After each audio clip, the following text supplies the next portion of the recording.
Wow, I was just thinking to myself, God, yesterday, I wonder if and when I'm ever going to have some big deer or moose come right down by the cabin. And look at this. This happened just in the last hour, maybe less, like maybe a few minutes ago. I thought I heard something earlier, like hit the cabin.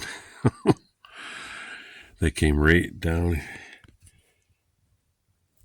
here. Look, there's the track there, right down where I shoveled and across. And that was the mama and the calf. It's like smaller tracks over there. That is so freaking cool. Wow. I had to come out to check this out. Yeah, look at those big tracks. And sure enough, it came right down my little path that I've shoveled out right beside the cabin. And you know what? I've avoided getting on the pond because we had a bunch of really mild weather that made it unsafe. And then we had a big blanket of snow and then cold. And I kind of figured that the snow blankets everything, and so yeah, you can see all the slush even in those first steps.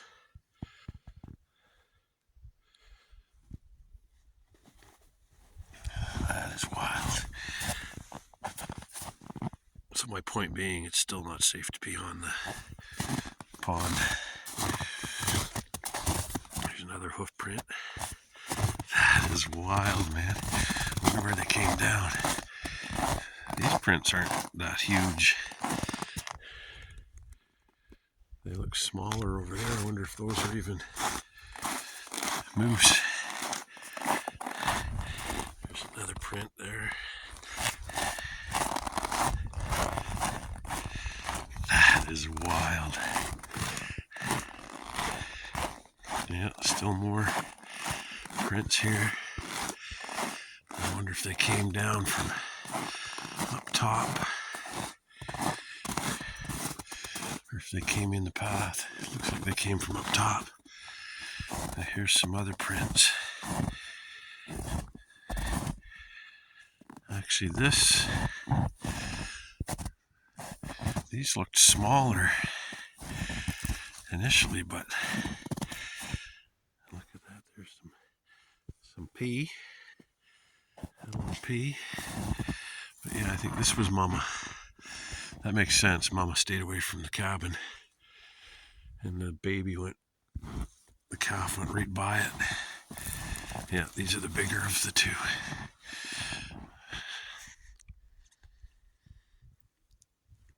That's amazing. These friggin' stilts for legs. It's amazing how they get through the snow.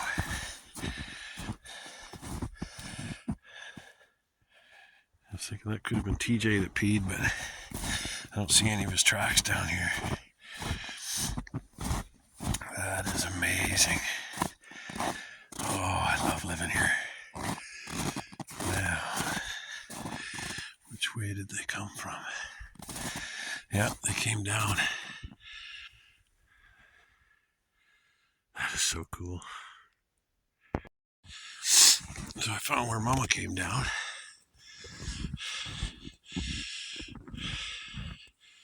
She came down off the main trail over there.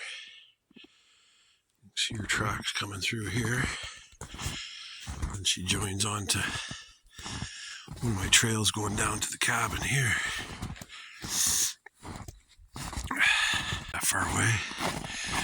I think this just happened either like the last 10 minutes or even within the last hour, because I had looked out. I'd been out stoking the fire, then watched a 40-minute video. There's another pea hole. I think TJ did that though. Oh, it's too bad I missed that. Can you imagine? Just glancing out the door and seeing a couple of moose walk right by. Like the The calf walked right by here. There's my door. That is wild.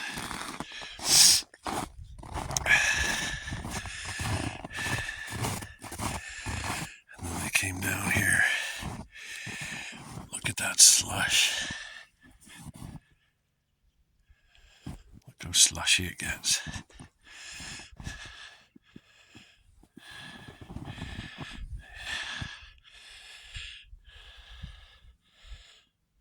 Filled right up with slush. Because there's a lot of current right here. But yeah, they went up there and then scooted up that way. So I'm out doing some snowshoeing. And well, I'm curious where these moose came from. I think I see them just coming on the trail here. Or going off, actually going off, yeah, they came up and then came back around, I think. It's hard to tell. No, they were coming out, yeah. You can tell here. Just you can see some rub marks on the far side where the hoof comes down in, I believe.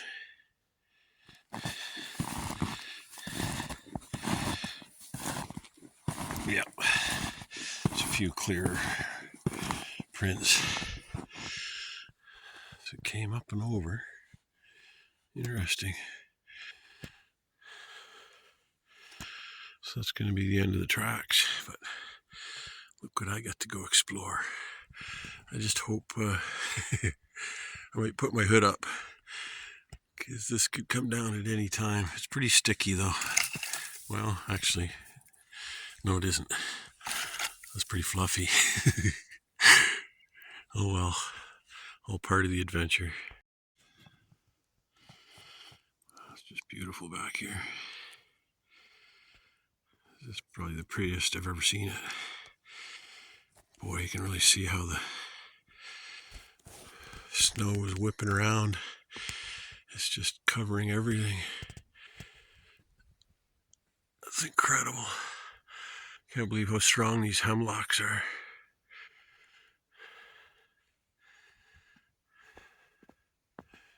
Find it interesting that softwood keeps its needles so it gets more weighed down, but it's soft wood so it bends.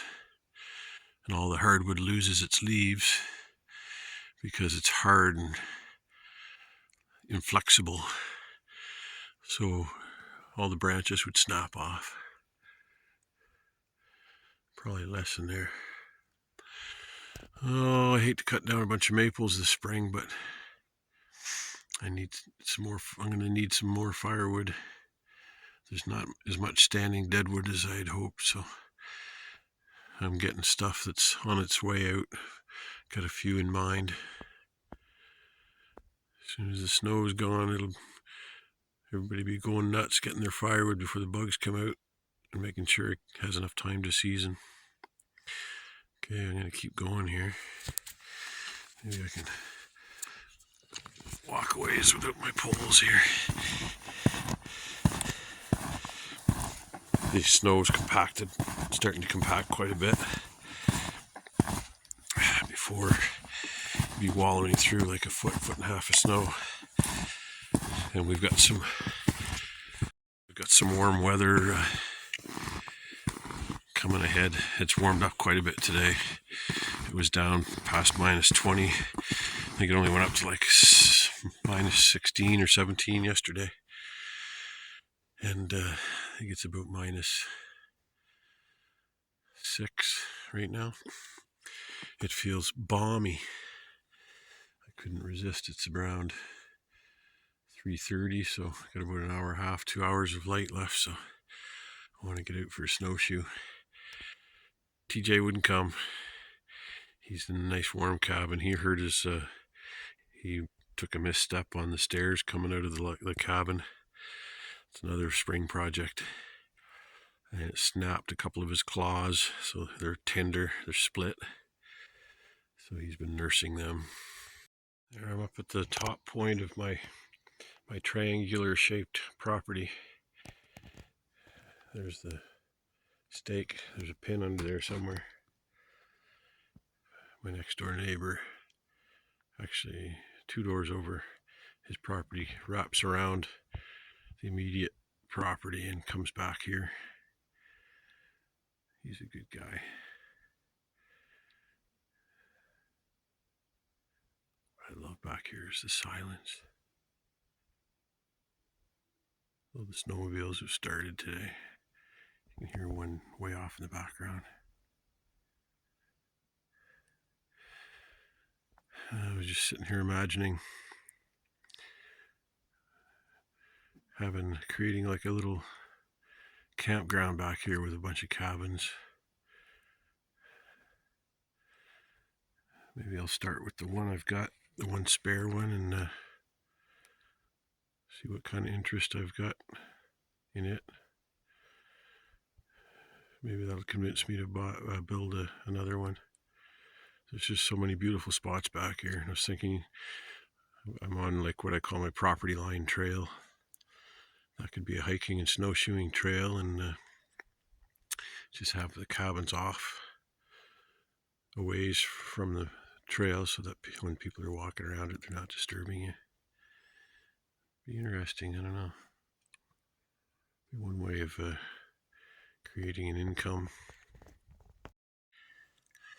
So I'm back where I got on the main trail right by the cabin, and I don't want to stop yet, so I decided to follow the moose tracks that I saw leading off when I first started there. So I'm just following them. Follow them for a little bit. I'm just curious. Pretty much, I know they didn't come off the lake, so I pretty much know where they came from. But I'll go for a little ways here. So it looks like this is where they split up. They came down here, and then right there it splits into a Y there and there. That's where I came from. But I see another set of big tracks over here. Maybe there was two calves, or maybe that's something else following them. I'm gonna go over and see. Actually, yeah, this looks like a little bit easier way to travel. Oh, it's going over into a valley there. Oh, that's me. Or is it? No, it isn't. That's Mama Moose there. Boy, it's amazing what they come through. Oh, Moose left me a little present. I just can't stop here. Can't stop following. I'll go around that. Yeah, so this is the gorge that goes up one side of my property here. And you can see at least one set of tracks. It might be 2 there. Maybe it's 1. They were hoofing it there. Still had momentum from coming down the hill over there. And then the bigger tracks go along here. So that's what I figured. I didn't see tracks from the back of my property, and there's nothing on the lake, so I figured they came down along the south side of the pond, or north side rather. Yep. I like to solve little mysteries like that, or I don't know, it's interesting to make note of things, see where they come, where they hang out, what they do, what they come through. It's very interesting.